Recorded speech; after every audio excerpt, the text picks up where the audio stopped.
Então, Hebreus capítulo 7, no verso 25.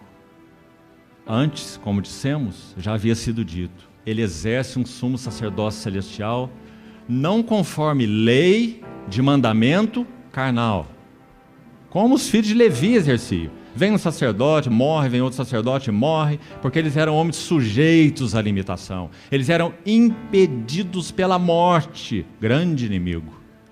Impedidos pela morte de continuar. Não são palavras do livro de Hebreus? Mas este, Jesus, permanece sacerdote perpetuamente. Porque ele ministra com o poder de vida intocável, indissolúvel, triunfante. E então nós chegamos ao verso 25 de Hebreus 7, que vai dizer assim: por isso, ele pode salvar totalmente os que por ele se chegam a Deus, porque ele vive sempre para interceder por eles. Não é maravilhosa a sua ressurreição, a sua ascensão, a sua entronização, a colocação dele nesse lugar de nosso intercessor?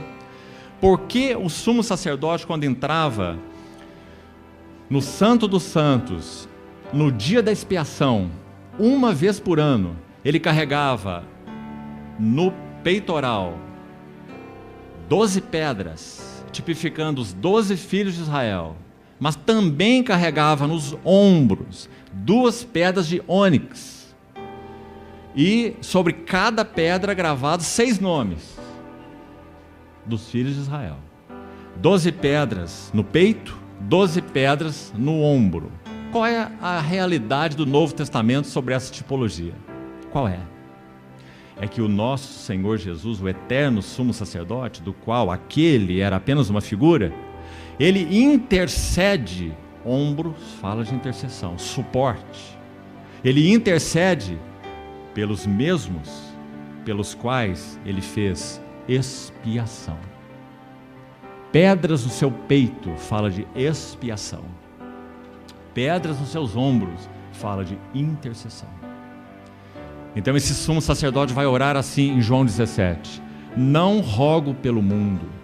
Nosso Senhor Jesus, sim, foi enviado como Salvador do mundo. Não mistura as palavras. Mas ele não foi enviado como intercessor do mundo.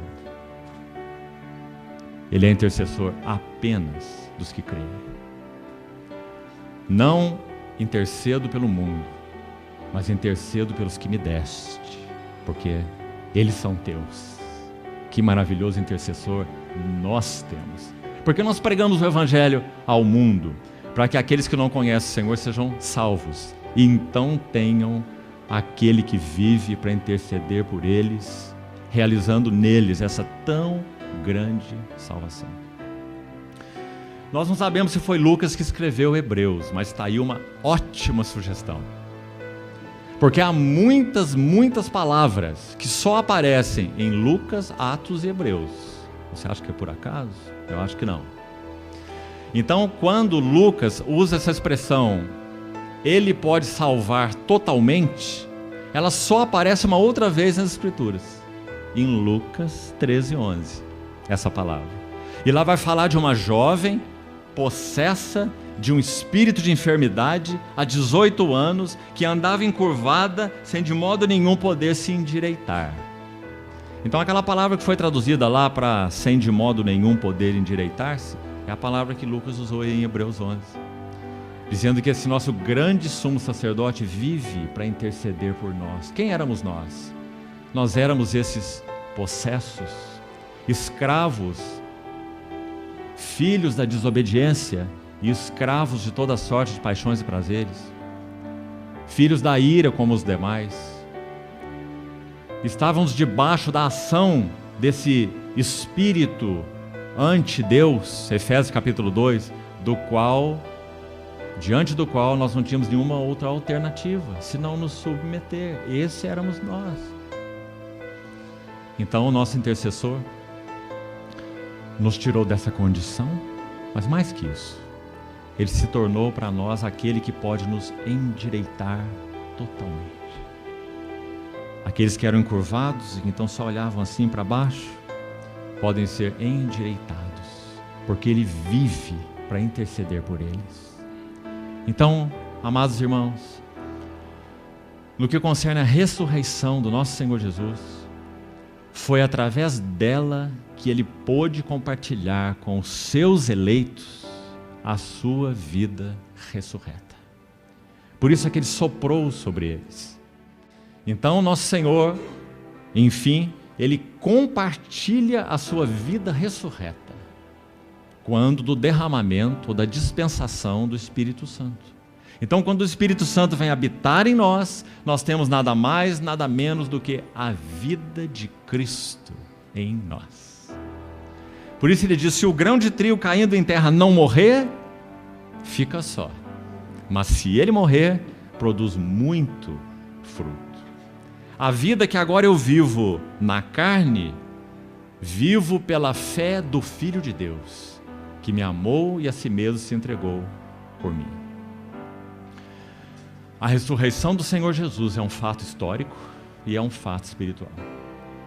Aliás, irmãos, apenas uma informação ligeira, principalmente para os mais jovens, não há nenhuma vida que tenha recebido tanto testemunho histórico quanto a vida do Senhor Jesus.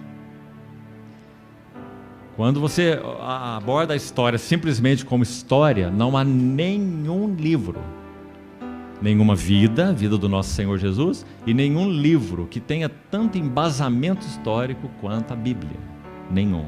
Nada que se iguale, que chegue perto. Então, como nós somos gratos ao Senhor, porque nós estamos falando de coisas, aliás, essa é uma palavra que é usada na Bíblia mesmo, por um dos seus autores. Nós estamos falando de coisas que aconteceram num cantinho aqui ou num cantinho ali. Nós estamos falando de coisas que foram públicas e notórias para todos. O Jesus de Nazaré, a sua vida, o seu pai carpinteiro, sua vida na humilde Nazaré, o que aconteceu com ele quando ele chegou em Jerusalém, quando ele foi batizado por João, aquela montanha de testemunhas, a vida que ele viveu, a morte que ele morreu e a ressurreição com a qual ele ressuscitou. Histórica, maravilhosa. Esse é o nosso Senhor Jesus, sua ressurreição.